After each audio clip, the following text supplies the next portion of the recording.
انتہائے عشق ناول بہت ہی رومانٹک اور ایموشنل ناول ہے۔ ناظرین اپنے کمنٹس اور لائک کا اظہار ضرور کیجیے تاکہ ہماری حوصلہ افزائی ہو سکے۔ جی تو چلتے ہیں پارٹ نمبر 8 کی طرف۔ جی بیٹا جی، باہر دعوت چل رہی ہے اور آپ یہاں اکیلی بیٹھی ہیں، آئیں میرے ساتھ۔ انہوں نے ہاتھ سے اسے آنے کا اشارہ کیا۔ وہ بس بابا جان کتاب پڑھتے، مجھے وقت کا احساس ہی نہیں ہوا۔ وہ مسکرا کر کتاب رکھتی ان کی طرف بڑھی۔ وہ کیا بتاتی کہ باہر جانے کا اس کا ذرا دل نہیں کر رہا تھا۔ آئی نو آپ کو یہ سب پسند نہیں ہے، پر کبھی کبھار اس قسم کی محفل بھی اٹینڈ کر لیا کریں۔ آج تو ویسے بھی آپ کی بڑی ماما نے کوئی سرپرائز دینا ہے، نہ جانے کون سا دھماکہ کریں گی۔ حسن افندی نے مسکرا کر کہا۔ نازلی نے ہنسی دبائی۔ پھر تو جانا پڑے گا بابا جان، وہ مسکرا کر کہتی ان کے ساتھ باہر کی طرف بڑھنے لگی۔ ہاشم بیزار سا کھڑا تھا۔ تابین کچھ پل پہلے ہی اس کی جان چھوڑ کر اپنی دوستوں کی طرف گئی تھی۔ اس نے نظر اٹھا کر سرسری سا سامنے دیکھا، تبھی وہ اسے نظر آئی۔ وہ نظر وہاں سے ہٹنے سے انکاری ہوگی، وہ لڑکی جسے نیلے پانیوں سے نہا کر نکلی تھی، نیلے لباس میں اس کی آنکھوں کو اس شخص کے لیے اور جان لیوا بنا دیا تھا۔ وہ جاتا تو جاتا کہاں؟ وہ لڑکی کیوں دن بدن اس کی روح میں اترتی چلی جا رہی تھی؟ اس کا دل کیا کہ وہ اس لڑکی کو سب سے چھپا کر اپنے ساتھ لے جائے، اسے پھولوں کی طرح رکھے، پر اس پر اپنا آپ وار دے۔ وہ شخص دیوانہ ہو گیا تھا، وہ پتھر دل مغرور شہزادہ اس نازک کانچ سی لڑکی کا دیوانہ ہو گیا تھا۔ نظروں کی تپش محسوس کر کے ناظرین نے سر اٹھا کر سامنے دیکھا تو وہ دنگ رہ گئی۔ اتنے فاصلے پر ہوتے ہوئے بھی اس شخص کی آنکھیں اسی کی آنکھوں پر جمی تھی۔ نازلی خوف زدہ سی جلدی سے رخ پھیر گئی۔ اسے اگر معلوم ہوتا کہ وہ شخص یہاں موجود ہوگا تو وہ کبھی بھی باہر نہ آتی۔ وہ وہاں سے بھاگ جانا چاہتی تھی، پر اس کے بابا جان اس کے ساتھ تھے، اس لیے وہ جا نہ سکی۔ امطل بیگم نے اس کو اپنی طرف متوجہ کیا۔ آج یہ دعوت جس مقصد کے لیے رکھی گئی ہے، میں وہ خوشی آپ سب کے ساتھ بانٹنا چاہتی ہوں۔ وہ کچھ پل خاموش ہوئی، پھر بولی، میں ایک لمبا عرصہ اپنے پیاروں سے دور رہی ہوں، پر کچھ دن پہلے وہ میری زندگی میں واپس لوٹ آئے ہیں۔ کچھ مجبوری کی بنا پر وہ لوگ اس دعوت میں شریک نہیں ہو سکے، پر ان میں سے ایک فرد یہاں موجود ہیں۔ آپ سب کو میں اپنے پیارے سے بھتیجے سے ملوانا چاہتی ہوں۔ انہوں نے خوشی سے کہہ کر اشارہ کیا۔ ایک نوجوان چل کر ان کی طرف بڑھا۔ وہاں سب لوگ حیران ہوئے۔ امطل افندی ایک دم مسکرائی۔ ان سے تو آپ سب اچھی طرح واقف ہوں گے، دی گریٹ بزنس مین جمال آغا، میرے بھائی کا پیارا سا بیٹا۔ جمال آغا نے سر کو ہم دے کر اس کی طرف مسکراہٹ اچھالی۔ تابین کو جھٹکا لگا۔ اسٹرینج بڑبڑائی۔ وہ سالوں پہلے جو اس کا یونی فیلو تھا اور اس کا دوست تھا، اب اچانک اس کا کزن بن گیا تھا۔ حسن افندی نے نازلی کو دیکھا۔ بابا جان سرپرائز، نازلی نے مدھم آواز میں کہا۔ بیٹا جی، یہ سرپرائز کم اور شاک زیادہ ہے، حسن افندی نے سامنے دیکھ کر کہا، اور ان کے انداز پر نازلی نے مسکراہٹ لبوں میں دبائی۔ سامنے امطل افندی سب کو بتا رہی تھی کہ کچھ دن پہلے ان کے بھائی کا ایکسیڈنٹ ہوا تھا، تو ان کے بھائی نے انہیں پرانی باتیں بھلا کر انہیں گھر بلا لیا تھا۔ تب یہ بات کھلی تھی کہ جمال آغا ان کے اکلوتے بھائی کے بیٹے ہیں۔ جمال آغا بہت چھوٹا تھا جب امطل افندی بیاہ کر حسن ولا آئی تھیں۔ پھر کچھ وجوہات کی بنا پر وہ واپس کبھی اپنے مائکے نہ گئی اور وہاں سے کوئی ان سے ملنے نہ آیا تھا۔ جمال آغا تابین کے سامنے آیا۔ کیسا لگا سرپرائز؟ اس نے ہنس کر پوچھا۔ مجھے تو یہ کوئی فلمی لگ رہا تھا۔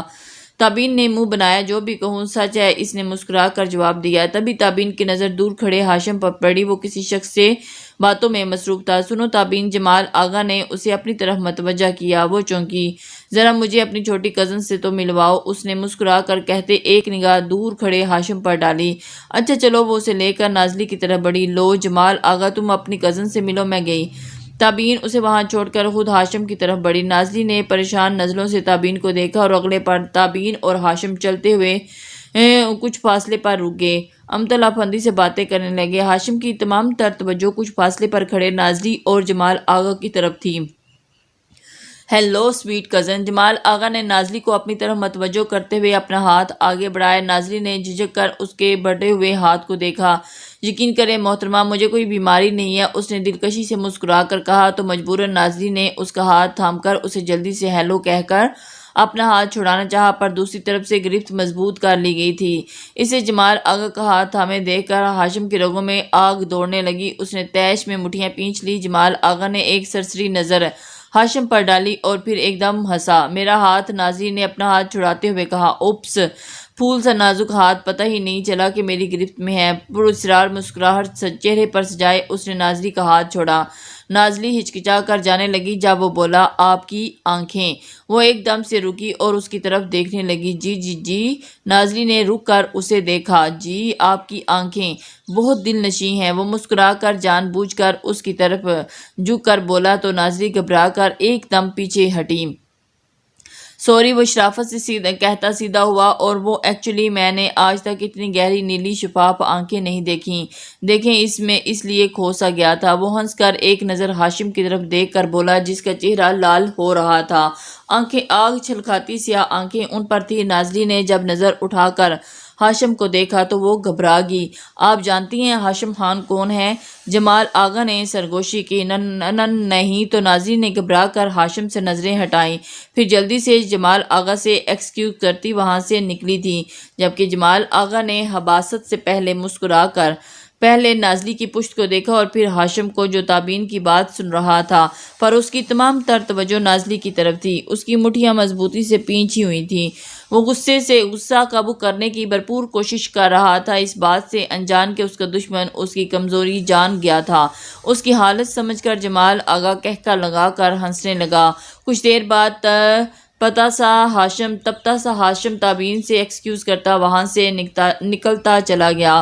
اسے جاتے دیکھ کر جمال آغا نے چہرے پر ہاتھ پھیرا اور اب وہاں مسکراہٹ کا نام و نشان نہ تھا۔ سرد آنکھیں، سنجیدہ چہرہ۔ اس نے حسن افندی کے ساتھ کھڑی نازلی کو دیکھا۔ مہر اس کے ہاتھ میں لگ چکا تھا اور بس اب اسے اپنے چال چلنی تھی۔ الفت بنا رکیب کے دیتی نہیں مزہ، الجھن اگر نہ ہو تو محبت فضول ہے۔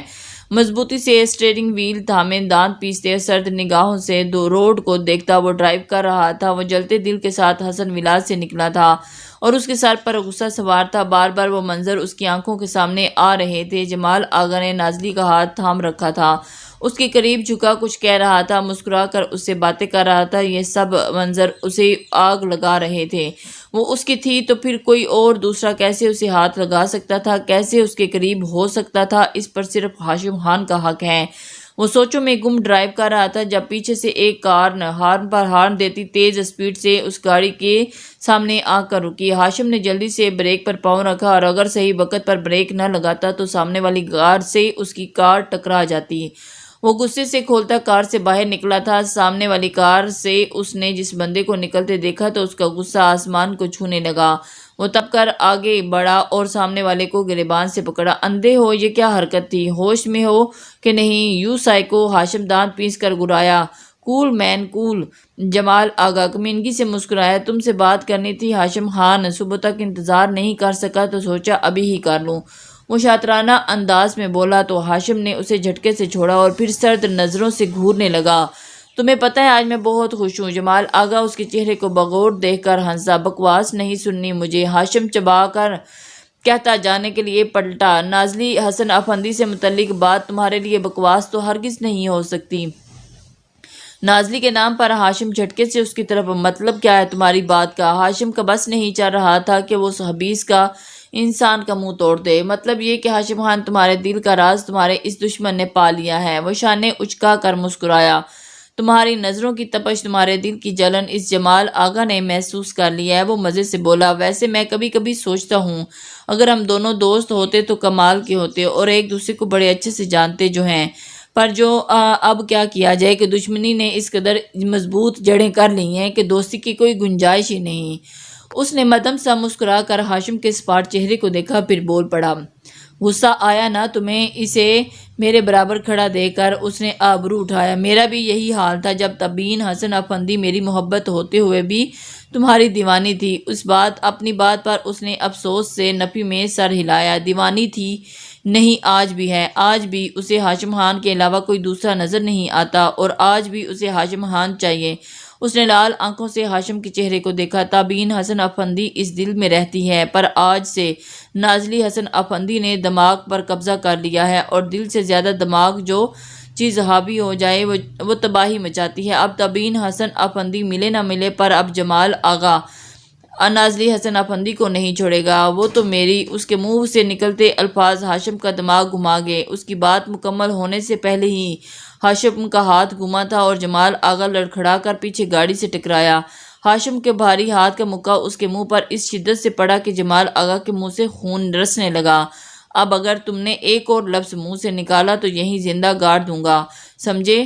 ہاشم غصے سے پاگل ہوتا دھاڑا تھا، جبکہ جمال آغا سیدھا ہوتا، انگوٹھے سے خون صاف کرتا، ہنس کر خون پر نظریں جما کر دیکھنے لگا۔ آہ، تمہارے موقع نے درد کے بجائے اس دل کو سکون پہنچایا۔ وہ کمینگی سے ہنسا۔ دل گارڈن ہو گیا واللہ۔ دل پر ہاتھ رکھ کر بولا ہاشم خان دا گریٹ، عشق میں مبتلا ہو گیا۔ اب ہاشم خان کی محبت جمال آغا کی مٹھی میں ہوگی، اس نے اعلان کرنے والے انداز میں کہا، اور پھر ہاشم کی آنکھوں میں دیکھا۔ پھر چاہے کتنا ہی خون کیوں نہ بہے۔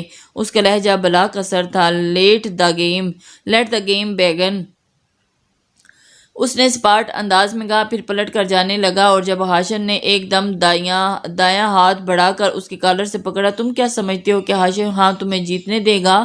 ہاشم نے ابرو اٹھا کر پوچھا اور مسکرا کر نہ سر ہلا دیا۔ ہاشم خان جس نے تمہیں اسکول سے لے کر یونیورسٹی تک اور بزنس کے میدان میں ہر قدم پر مات سے دوچار کیا، کیا وہ تمہیں اپنی زندگی سے یوں کھیلنے دے گا؟ بھول ہے تمہاری۔ جمال آغا، تم نے کیا ہاشم خان کو اتنا کمزور سمجھا ہے؟ بات کرتے اس کے لبوں کی مسکراہٹ گہری ہوئی۔ وہ صرف میری ہے، اسے حاصل کرنے کے لیے ہاشم خان کو کچھ بھی کر گزرے گا، تم سوچ لیں، چل کر دیکھ لو۔ شے اور مات کا فیصلہ ہاشم خان کرے گا، اس نے چبا کر کہتے ایک جھٹکے سے جمال آغا کا کالر چھوڑا، اور جمال آغا غصے سے لال پیلا ہو رہا تھا۔ ہاشم نے سنجیدگی سے اس کے چہرے کو دیکھا اور ہاتھ، ایک بات یاد رکھنا، یہ کھیل شروع تم نے کیا ہے پر اس کا اختتام میں کروں گا۔ اس نے انگلی اٹھا کر وارن انداز میں کہا، جاؤ گھر جا کر آرام سے بیٹھ کر اپنی چالیں سوچو، تمہیں سوچنے میں وقت بھی تو زیادہ لگتا ہے، تبھی ہمیشہ ہاشم خان سے 2 قدم پیچھے ہی رہتے ہو۔ ہاشم نے طنزیہ مسکرا کر چڑھنے والے انداز میں کہہ کر اس کا کندھا تھپکا۔ شب بخیر، مدم مسکراہٹ کے ساتھ جمال آغا کے چہرے کو سرخ دیکھ کر بولا، اور پھر اپنا کوٹ جھاڑ کر پلٹا، اور اگلے پل چہرے پر مسکراہٹ غائب ہو گئی تھی۔ سپاٹ چہرے کے ساتھ وہ کار میں بیٹھا اور زون کار آگے کی طرف بڑھا دی۔ جمال آغا نفرت سے اس کی دور ہوتی کار کو دیکھا، اور اس کی باتوں نے جمال آغا کے زخموں پر نمک چھڑکا تھا۔ دیکھ لوں گا تمہیں ہاشم خان۔ اس نے اپنے چہرے پر ہاتھ پھیرا تو ہاشم بھاری ہاتھ مکہ یاد آیا، اور اس نے ہاتھ بڑھا کر ہونٹ کے کونے کو چھوا، وہاں سے اب بھی خون نکل رہا تھا۔ اس نے اپنے ہاتھ بڑھا کر کونے کو چھوا تو سرد نظروں سے اپنے ہاتھ پر لگے خون کو دیکھتا گالی بکتا وہ اپنی کار میں بیٹھا ہی جے تیرا خیال نہ آوے تا اے دنیا وی سونی آں، نینداں وچ وی تیری آں، خیالاں وچ وی تیری آں، خواباں وچ وی ہن تیری آں، فدا سجنا صدا سجنا، میں آواں گی نبھاواں گی، میں تیرے نال رواں گی، میں جو اقرار کردی ہاں وی تو تاں سوچ وی نہیں سکدا ہاں کہ کنّا پیار کردیاں، کنّا پیار کردیاں، تیرے بنا وی مردیاں، تیرے بنا وی مردیاں، میں کنّا پیار وی کردیاں جے میں اقرار کردیاں۔ کمرے کی خاموشی میں گانا بج رہا تھا۔ نور کھلی کھڑکی میں کھڑکی باہر دیکھ رہی تھی۔ جب آبی بیڈ پر نیم دراز تھی، اس نے گھڑی دیکھی جہاں رات کے 11:40 بج رہے تھے، پھر نور کی پشت کو دیکھا جو مگن سی باہر دیکھتی گانا سن رہی تھی۔ آبی بیڈ سے اٹھی، سائڈ ٹیبل سے موبائل اٹھا کر گانا بند کیا، پھر نور کی طرف بڑھی۔ اوئے محبت کی ماری دیوانی بی بی، ہوش میں آ جاؤ اب، وہ نور کے کندھے پر چپت لگا کر بولی۔ نور ایک دم چونک کر اسے دیکھتی مسکرانے لگی، پھر آنکھیں گھما کر بولی، کیا لطیف شے ہے محبت، نہ پوچھئے اس میٹھے میٹھے درد کی لذت، نہ پوچھئے ہائے ربا یہ محبت۔ ہوش میں آ جاؤ لڑکی، آبی نے اسے جھنجھوڑا تھا، تمہیں جب محبت ہوگی نا تب تم بھی ہوش کھو بیٹھو گی۔ نور خواب کسی کیفیت میں بولی، آج اس کا موڈ بہت خوشگوار تھا۔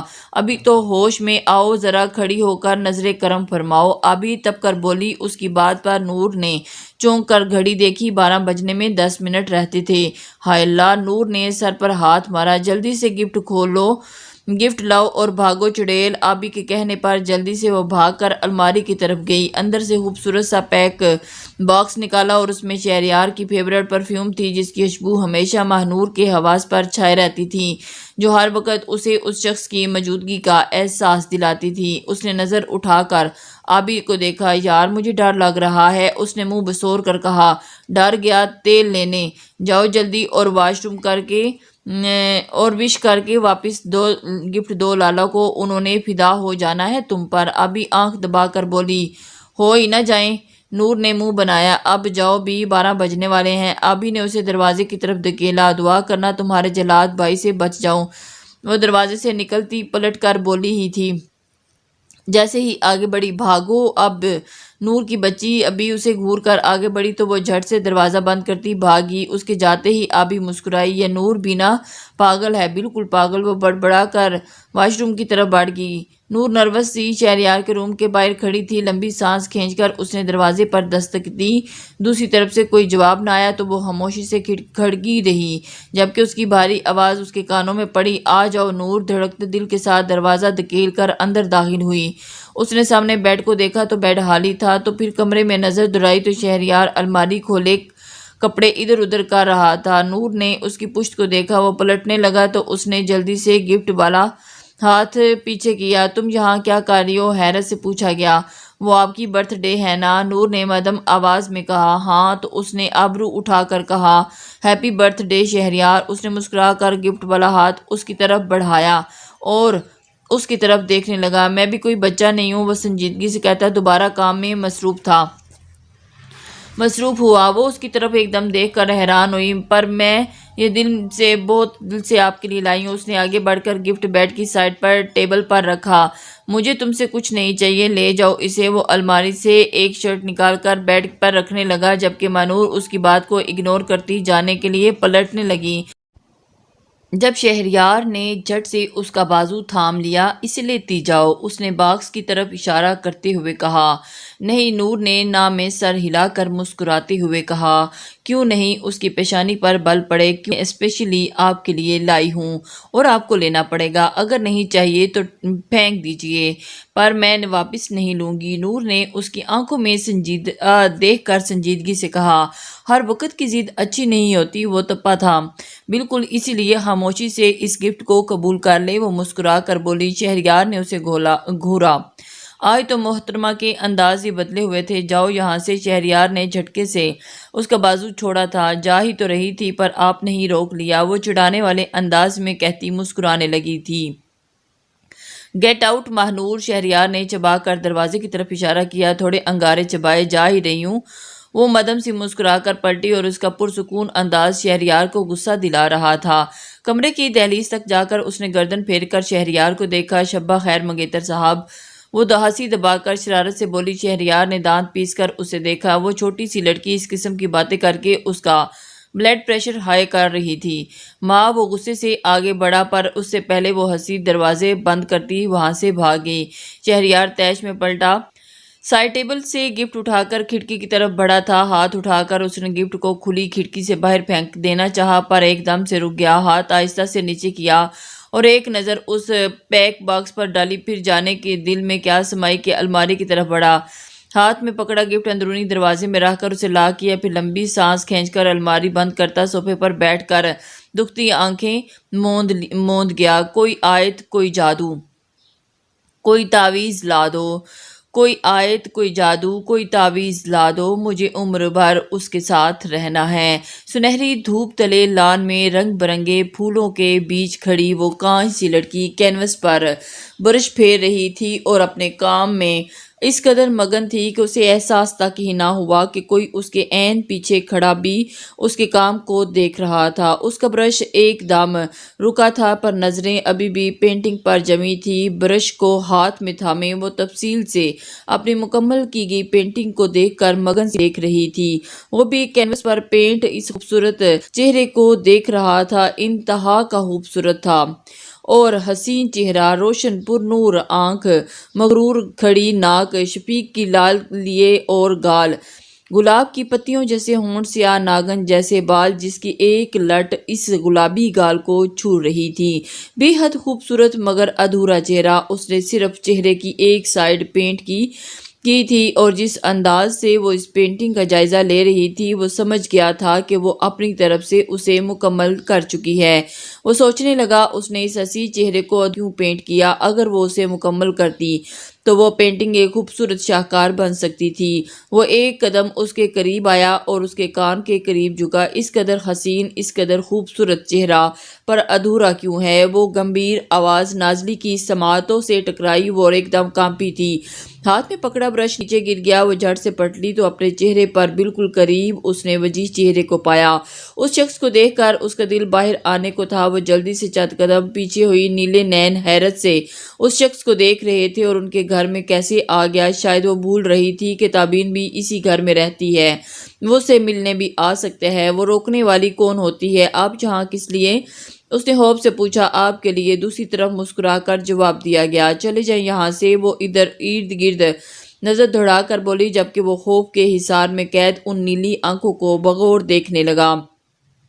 تمہیں لے کر جاؤں گا، چلو گی؟ اس نے دلکشی سے مسکرا کر دیکھا۔ ہاشم خان نازلی نے اس شخص کو دیکھا۔ آپ کے لب اور ہمارا نام بہت اچھا لگا۔ وہ مدھم سا مسکرایا، اور اسے نازلی کے منہ پر اپنا نام سن کر بہت اچھا لگا تھا، اور اس انداز پر نازلی کا چہرہ لال ہوا تھا۔ آپ جو کر رہے ہیں وہ ٹھیک نہیں ہے۔ وہ تپتی تھی۔ مجھے معلوم ہے کہ میں جو کر رہا ہوں وہ بالکل ٹھیک ہے۔ ہاشم نے مسکرا کر، اس کا لہجہ ضدی اٹل تھا۔ نازلی مٹھیاں پینچ کر رہ گئی۔ اس قدر غصے میں کبھی نہیں آیا تھا جتنا وہ شخص اسے دلا رہا تھا۔ اس کے لال چہرے کو دیکھ کر ہاشم نے مسکراہٹ دبائی۔ ویسے مجھے نہیں معلوم کہ میری نازلی غصے میں اس قدر حزین لگتی ہیں۔ اس نے نازلی پر زور دیکھا۔ نازلی کے گال دھک اٹھے، اور اب تو ویسے بھی اس کے چہرے کے تمام رنگ دیکھنے کو ملیں گے۔ کیوں ٹھیک کہا میں نے؟ وہ مسکرا کر اسے محبت پاش نظروں سے دیکھ رہا تھا۔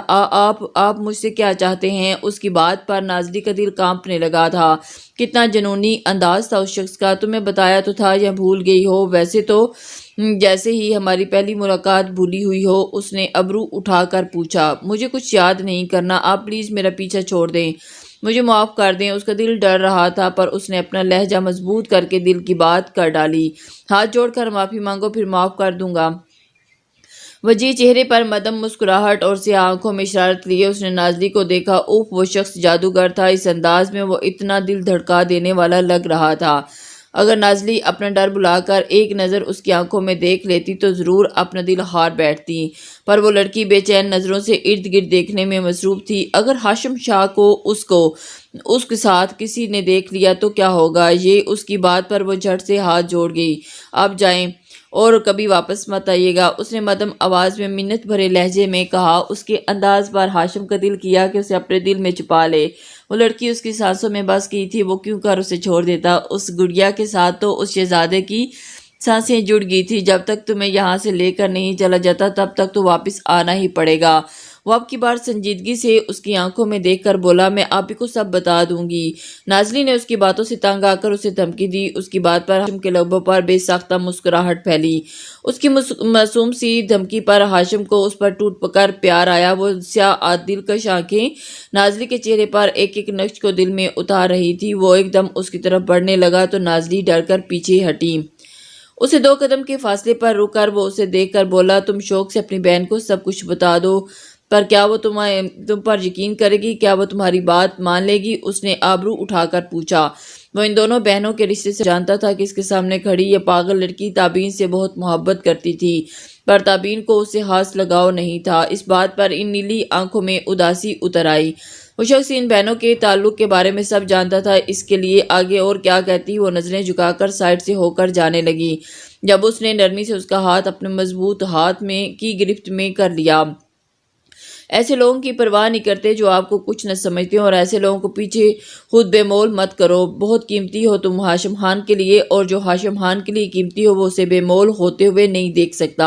اس نے مدھم آواز میں اس جھکی آنکھوں کو دیکھ کر کہا۔ نازلی کی جھکی آنکھوں میں ایک دم نمی جمع ہونے لگی، جانے کیوں، پر اس شخص کی بات سیدھی اس کے دل پر لگ رہی تھی۔ شاید وہ ٹھیک ہی کہہ رہا تھا۔ ایک پل اس کے دماغ میں یہ سوچ آئی اور اگلے پل وہ جلدی سے سر جھٹک گئی، اور کون سا اس کا خیر خواہ تھا جو اس کی باتوں کو دل پر لے لیتی۔ جب سے ملا تھا تب سے اس نے نازلی کے دل کے خوف و حصار میں جکڑا رکھا تھا۔ پھر اس کے کہنے پر وہ کیوں اپنوں سے منہ موڑ کر اس کی پرواہ کرتی؟ اس کے پاس صرف چند رشتے ہی تو تھے، پھر کیسے انہیں کھو بیٹھتی؟ کبھی نہیں، وہ ایسا نہیں کر سکتی تھی۔ میرا ہاتھ چھوڑے، اس نے اپنے دوسرے ہاتھ سے اس کے ہاتھ کو پیچھے کرتے ہوئے کہا۔ ہاشم نے ایک نظر اس کی جھکی آنکھوں کو دیکھا اور پھر بولا، تمہاری یہ حسین مگر ادھوری پینٹنگ جلد مکمل ہو گیا۔ سنو، اس نے زور مانی انداز میں کہا۔ نازنین چونک کر نظریں اٹھائیں، اس شخص کے الفاظ میں بہت کچھ سمجھا رہے تھے۔ اس نے سر جھٹک کر پیچھے دیکھا تو دور تابین ان کی طرف آ رہی تھی۔ نازلی کے چہرے سے ہوائیاں اڑنے لگیں۔ پلیز میرا ہاتھ چھوڑیں، آپ ہی آ رہی ہیں، اسے ہاتھ چھڑاتے ہوئے منت بھرے لہجے میں کہا۔ تم تو اپنی اپی کو سب بتانے والی تھی نا، تو آ لینے دو اسے، اچھا ہے وہ سب جان جائے۔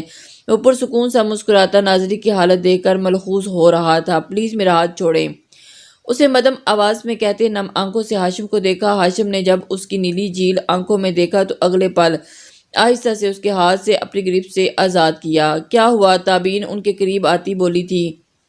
میں نے ان کی پینٹنگ کی تعریف کی تو محترمہ ڈر کے اچانک پلٹیں تو ان کا پاؤں مڑ گیا۔ میں نے انہیں گرنے سے بچا لیا، ہاشم نے اطمینان سے جواب دیا، جبکہ نازلی چہرہ پھیر کر خاموشی سے آنسو بہاتی اپنی چیزیں سمیٹنے لگی۔ اوہ اچھا۔ تابین نے سرسری نظر سے نازلی کی پشت کو دیکھا اور پھر ہاشم کا بازو تھاما۔ چلیں، وہ ہاشم کو دیکھ کر پیار سے بولی۔ چلو۔ وہ ایک نظر نازلی کی پشت پر ڈال کر تابین کے ساتھ جانے کے لیے پلٹا۔ کار سٹارٹ کرتے ہوئے اس نے دور سے اس سنہرے روپ والی لڑکی کو دیکھا تھا۔ وہ اس کا چہرہ نہیں دیکھ پا رہا تھا، پر وہ جانتا تھا کہ وہ رو رہی ہوگی۔